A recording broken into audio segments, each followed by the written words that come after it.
నమస్తే మిత్రులారా, నేను మీ శ్రీనివాస్ చౌహాన్ అడ్వకేట్.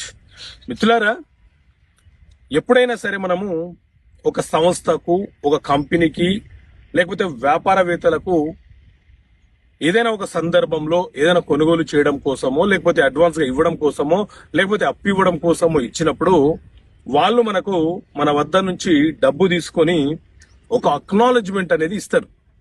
ఈ అక్నాలెడ్జ్మెంట్ ఇచ్చినప్పుడు దీన్ని మనం ప్రామిసరీ నోటుగా కేసు వేయడానికి అవకాశం ఉంటుందా అంటే, మిత్రులారా, మన దేశంలో ఇండియన్ స్టాంప్ యాక్ట్ అనే చట్టం ఉంది.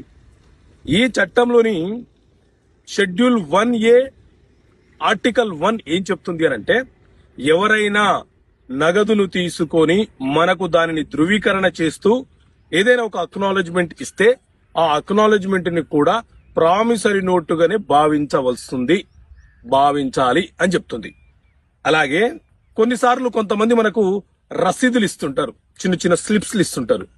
ఆ రసీదులు కూడా ప్రామిసరీ నోటుగా పరిగణించబడుతుందా అని అంటే, అదే ఇండియన్ స్టాంప్ యాక్ట్ లోని సెక్షన్ 2 క్లాజ్ 23 ప్రకారంగా రసీదులను కూడా ప్రామిసరీ నోటుగా పరిగణంలోకి తీసుకొని ఎవరైతే వాటిని రాసిచ్చారో వాళ్ళ మీద మనము మనీ రికవరీ సూట్ అనే కేసు ఫైల్ చేసి వడ్డీతో సహా వసూలు చేయవచ్చు. ఓకే.